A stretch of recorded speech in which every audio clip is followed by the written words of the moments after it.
Jim Whitaker was the first American to climb Mount Everest. All these people are risk takers. He was an incredible risk taker. Is he still alive? Boy, is he ever. He married Dianne Roberts, a photographer. He took her to K2. She was the only woman in the expedition. I'll bet those climbers love that. She broke the high altitude record for women in North America, They both love the outdoors. especially the Puget Sound country. Jim learned to climb on Mount Rainier.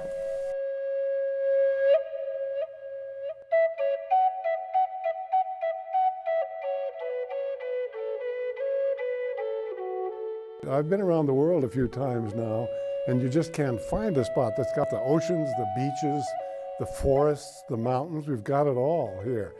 And nature, to me, is the best teacher in the world. The greatest cathedrals in the world are the mountains. I was born in 1929 in Seattle, Washington, a twin. I was 10 minutes in front of my brother, who says now he hates waiting in line ever since. We began to climb through the Boy Scouts, and then began to guide on Mount Rainier. Both my brother Lou and I guided. Rainier is like Everest in every way except another 14,000 feet of elevation. It's a training ground for all the mountains in the world, for whatever you want. This is a wonderful area.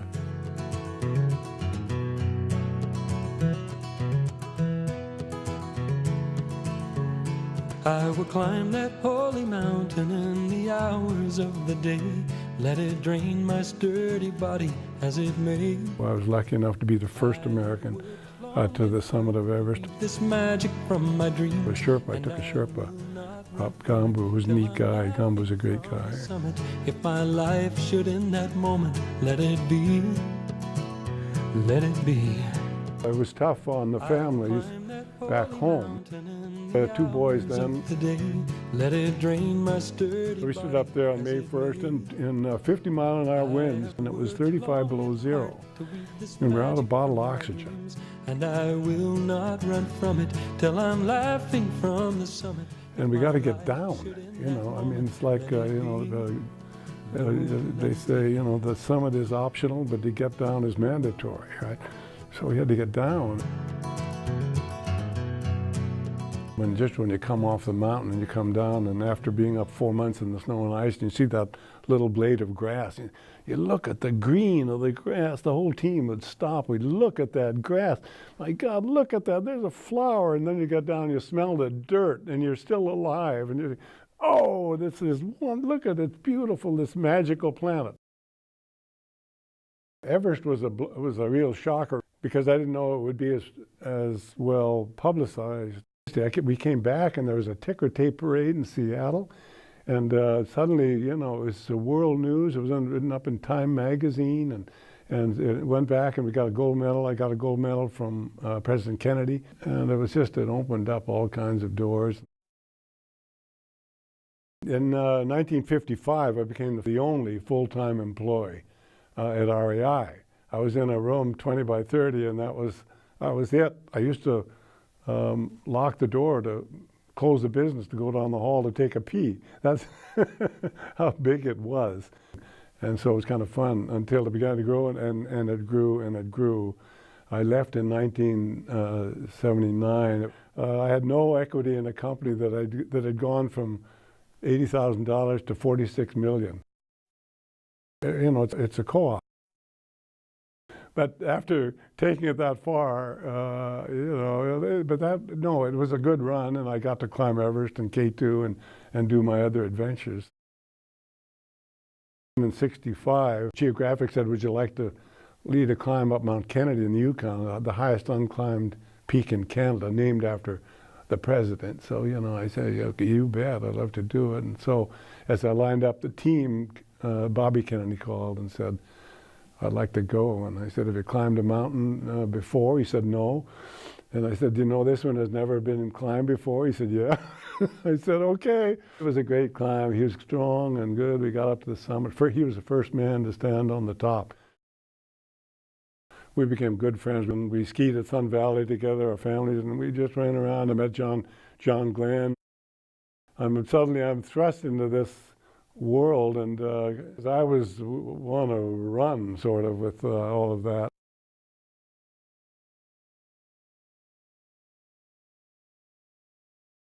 I still haven't got over it. It's amazing, but it's just a terrible thing to have him murdered with such potential.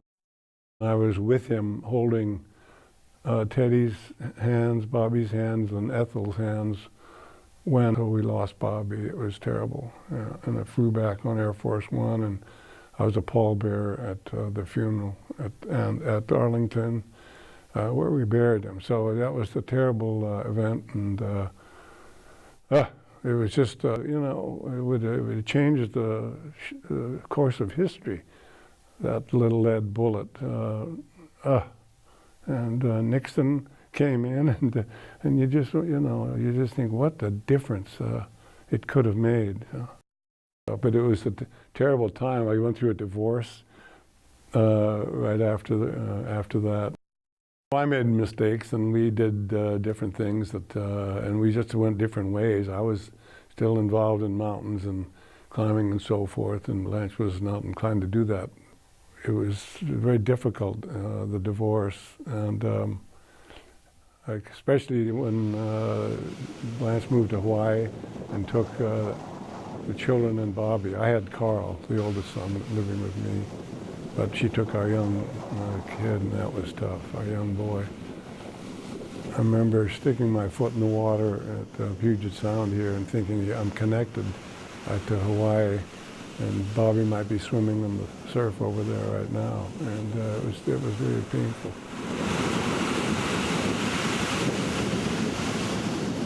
I'd been divorced 1.5 years, and I met Dianne and had a wonderful relationship. And so I started all over again, and she became my wife. I stole her from Canada. I grew up in Calgary on the Canadian prairies, and just, I went to college there, was working for the National Park Service, just kind of a normal, quiet Calgarian sort of life. And then into my life pops this famous American mountain climber. Kind of shocking, actually. Before I met Jim, I was in the process of becoming a photographer. And some of Jim's climbing friends got together and said that they'd like to climb K2, which is the second highest mountain in the world. And I didn't actually know enough about it to be intimidated at the time. So I just thought, wait, get to go to the Himalayas and climb a big tall mountain. It's a pretty nice looking mountain, and it's a photographer's dream. Why not? I was going as a photographer primarily anyway, not as a climber. So it just seemed like a great adventure to me. There'd been no American expedition there for any expedition for 15 years. It took us a month to get to base camp. By then, we had people that were sick. The liaison officer couldn't control the porters. They struck every other day. They didn't have proper footgear or clothing. They wanted more money, and it was a mess. And we got to 21,000, about 21,500. Snow, everything was terrible. Came back just really defeated, completely defeated. I've been told that I was the first woman on an expedition to K2. That as an issue didn't really sink in for me at that time. And I guess I picked up the fact that there were rumblings going on behind my back, but sort of deliberately tried to keep myself out of it as much as possible. But I guess they reacted badly, is what I'm trying to say. And of course, I was madly in love with Jim at the time and was pretty focused on that as well, which might have been, was obviously did cause problems. I think that there was a little resentment on the team. To say a little, there was a lot of resentment on the team. But here I was with my beautiful woman going into my tent, and I was thinking, "Good night, guys," and you could understand there'd be a little bit of jealousy. Some of the guys from the team and so on, it took them years to come up to me and say, you made a real contribution on that expedition, and it hasn't been really recognized. In some ways, all of the delays that we had getting into the mountain and so on, for me as a photographer, in some ways were a blessing, because it gave me an opportunity to photograph a lot of the local people and have the time to set up my tripod and make beautiful images. I will climb that holy mountain in the hours of the day. Let it drain my sturdy body as it may. I have worked long and hard to weave this magic from my dreams, and I will not run from it till I'm laughing from the summit. If my life 1978. So we went back. Instead of a month getting to the base camp, we did it in 14 days. I will climb that holy mountain. Diane said, I'll be damned if I'm going to go over there again and be the only woman on the team. I said, hey, I hear you. And so we had 2 other women. I worked long and hard to weave this magic from my dreams, and I will not We put up a new route on this knife edge. Ross Kelly was outside, Wickwire and Diane and I are in the tent, sitting on this knife edge. We'd had to kick a platform out, a footprint for the tent.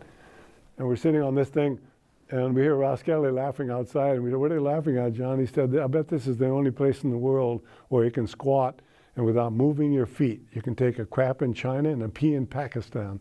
And we did. I went out there and tried, my God, you could do that. Anyway, so it was a good climb. We put 4 on the summit. Diane broke the high altitude record for women in North America, going to 26,000 feet without bottled oxygen. After K2, we kind of took it easy, and I retired from REI. There was a fellow that I climbed with that was back east that had a group of people that had some physical disability that he wanted to bring out to climb Rainier. So I said, well, sure. So there's 7 blind, 1 with a leg blown off in Vietnam. Okay, gang, you're doing it now. Right on. Get in your ropes when you get up here, and we'll take another 10 minutes. My leg feels like raw meat.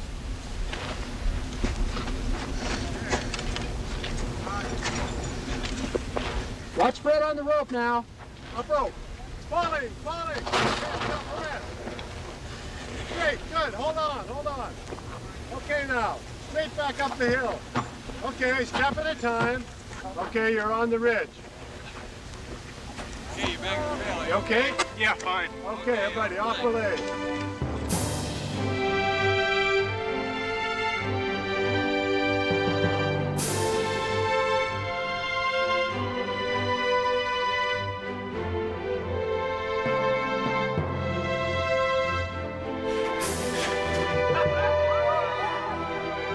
All of us cried on the summit, and for every single one of the people on that trip, it was Everest.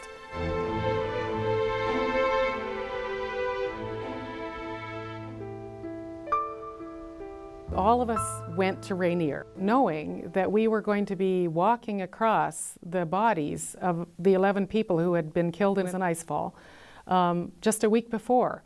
And of course, it was on all of our minds. Of course, we're roped next to blind people, and they can't see what's above. Jim was roped up with a group, and he moved through this area, and I was in a rope team that was behind that. And those of us who could see looked up, and someone said, "Run."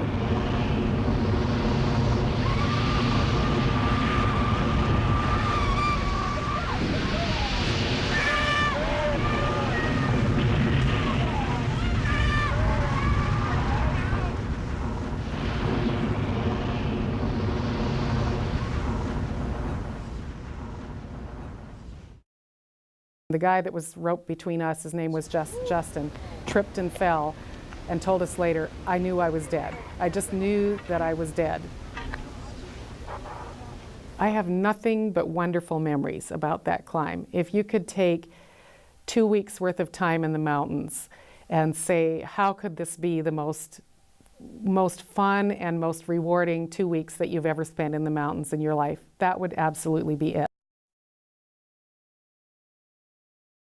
I hadn't actually really spent a lot of time thinking about whether or not I wanted to have a family. I mean, it was kind of the 70s. I was a free spirit. We'd been doing all this climbing. I'd been being a photographer and having this amazing life that wasn't really conducive to having young babies in our life. And Jim actually really encouraged me to, I said, well, gee, Jim, I don't know, do you want to go through this again? Do you want to be, have kids in college when you're in your 70s and that kind of stuff? And he basically said to me, I think you will regret it for the rest of your life if we don't do this.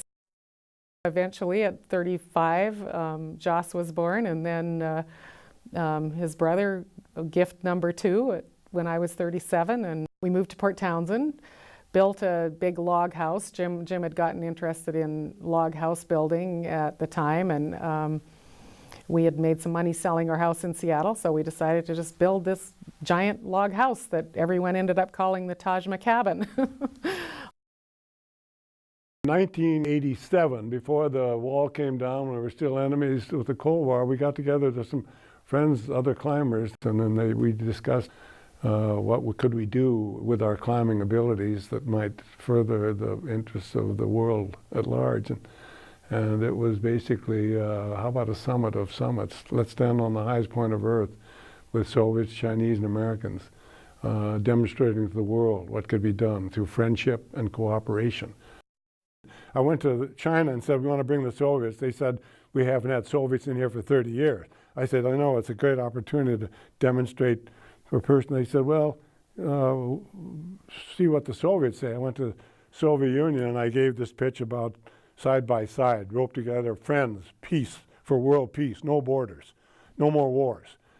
And this guy came up as I was talking, big, strong looking guy, but he was about 80 years old, crying.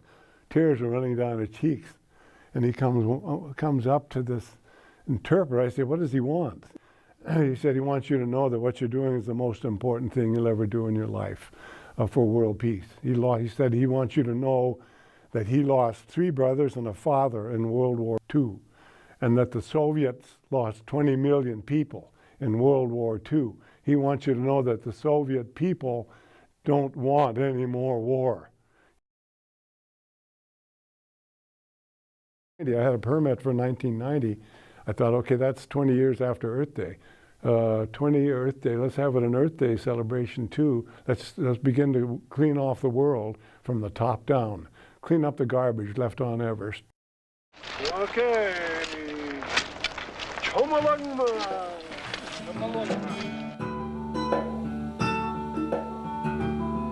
lot of climbers said you'll never do it because international expeditions are fraught with peril. You need different food. We needed interpreters to be able to talk.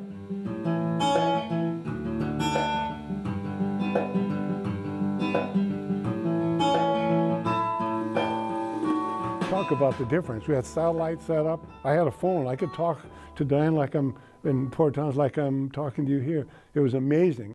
I called Dianne. I told her the Tibetans were saying windy, terribly windy, windiest that they could remember. We had winds blowing our tents off. Snowed last night.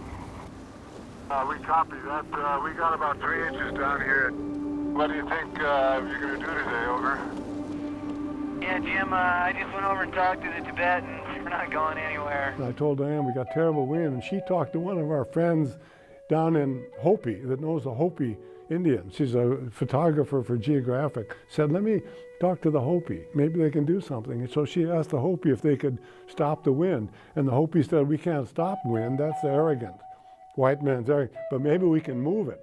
And so she said, maybe they can move it. I said, boy, whatever they can do, or something. So I called her on the day of the climb and said, Dianne, the weather's clear. There's not a breath of wind.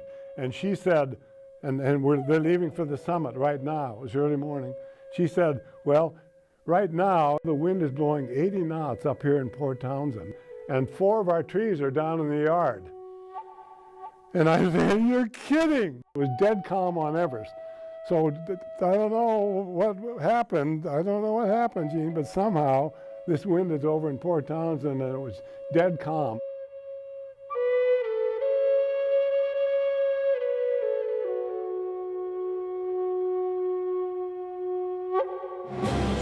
Base camp, ABC, Sergey is on the summit of Mount Everest. Well, Jim, I'll be damned if we're not on top of the world here, buddy. Feels pretty good. It was just incredibly successful. And we thought that all the gods up there saying, let's let these people do this. The Guinness Book of World Records wrote it up as the most successful climb in Everest history. We put 20 on the summit. I sent the base camp cook up. I sent when the interpreters went up. You know, so we just had an incredible climb. We stood on the summit. We talked to Bush. Hey, Jim, can you hear me okay? Hello, Mr. President. I sure can. Reaching the top of Mount Everest in the name of peace and understanding reminds all of us on this special day that there is no task that's too great for the human spirit. So thank you for what you're doing. I also want to congratulate your team on its very practical goal of cleaning up the debris that's been left by previous expeditions, and I think it'll send a great signal to all of us, wherever we may be, on the blessings of a sound environment.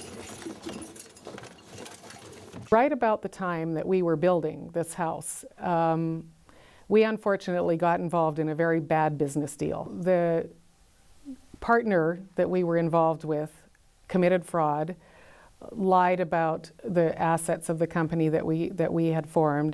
But what he'd done was made false invoices so we could borrow more from the bank. And I was on the bottom line at the bank. And Jim and I had, in retrospect, quite stupidly signed a guarantee, a personal guarantee with the bank, which was not limited to the amount of the original loan. We owed various people almost $1 million. I wish I'd known then what I know now. He became a felon but didn't go to jail. So. We ended up having the bank come after us for the entire loan. And I lost all of my money I would have given to my children for inheritance, everything gone. And we got to the point of almost having to file bankruptcy. We didn't have to file bankruptcy, but the short story is that we ended up with a gigantic mortgage on our house, which we couldn't figure out how to make the payments on. And so that's one reason I went sailing. I could sell a house, I had enough money left to buy a boat, and I bought a boat. And we took off for 4 years. I was imprisoned on a 54-foot long boat, big as a boat goes, but still, you know, think of a 400 square foot apartment with 2 teenage boys and my husband. We definitely got on each other's nerves a lot. But the really interesting thing about being on a boat is that you can't go away and sulk for very long. I mean, whatever the situation is, you got to work it out. And if you're yelling at each other, you're yelling at each other in this really tiny space. And before you know it, you work it out. It really isn't what the guidebook said it would be like.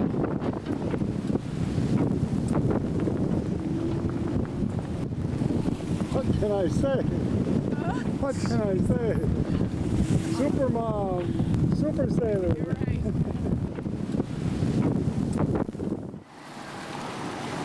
Doesn't get any better than this. Better. So here we are, crossing the equator, finally into the South Seas. Whoa.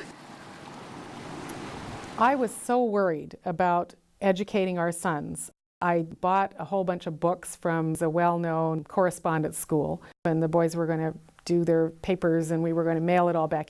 And we were complete failures at that. We were homeschool failures. It just did not make sense to any of us to be sitting in Mexico down below in a hot cabin studying medieval English history when you were in Mexico for the first time in your life, you know. So we were butting heads about it all the time. It was terrible. It was miserable. So we kind of just decided that we just weren't going to do it. So, you know, they learned marine biology.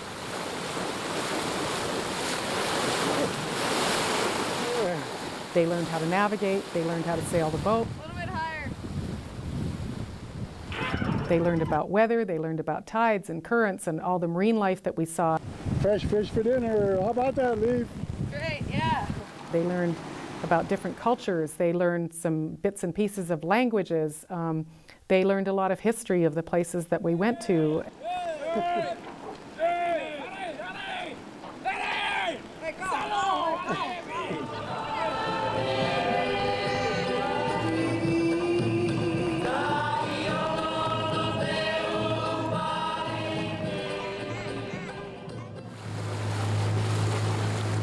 And surprise, surprise, we came back and our younger son went into the grade that he was supposed to be in, and he's a very successful college student now.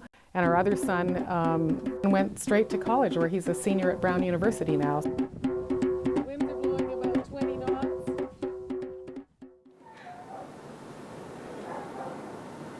We continue to work, to do what we have to do to pay for the college and, support ourselves.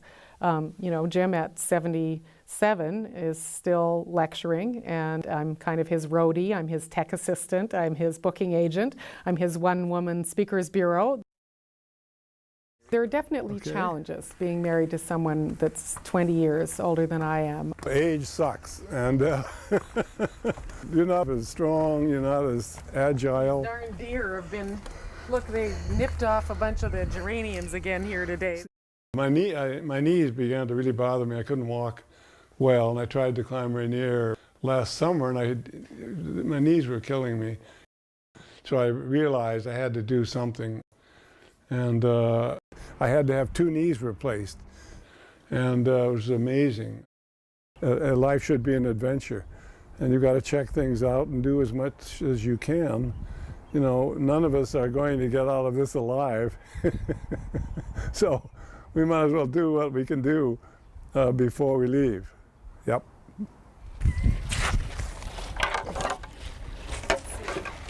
Those are mine. Okay. That's a treat.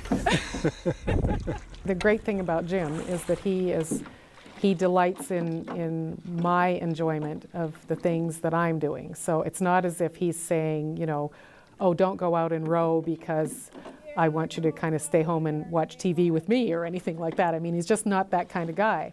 He is out there enjoying the fact that I'm enjoying doing these things. So that's really a blessing. Like sitting on top of a log. Rowing has changed my life. It is every bit as much fun or more as anything I ever did in the mountains or on the ocean on a big sailboat. For the over 50, they're going to be competitive. Well, every time we get in the sailboat, it was, you're racing everybody that even is next to you. But I was always compared with my twin brother. 10 minutes apart, man, we were just pushing each other. Oh, very competitive. He got 2 knees as well. He got one done at a time, so I'm the better guy because I got them both done at once. What the heck? I told the doctor, listen, you get me fixed up, we'll go up. He hadn't climbed Rainier. I said, we'll go up Rainier next year. I'll take you up Rainier. Forget this, and I'll be 78. So that'll be my 81st ascent. So I'm looking forward to that. Whatever you can do or dream, you can. Begin it. For boldness has genius, power, and magic in it. I will climb that holy mountain in the hours of the day. Let it drain my sturdy body as it may. I have worked long and hard to weave this magic from my dreams, and I will not run from it till I'm laughing from the summit. If my life should end that moment, let it be. Let it be. I have worked long and hard to weave this magic from my dreams, and I will not run from it till I'm laughing from the summit. If my life should end that moment, let it be. Lord, let it be.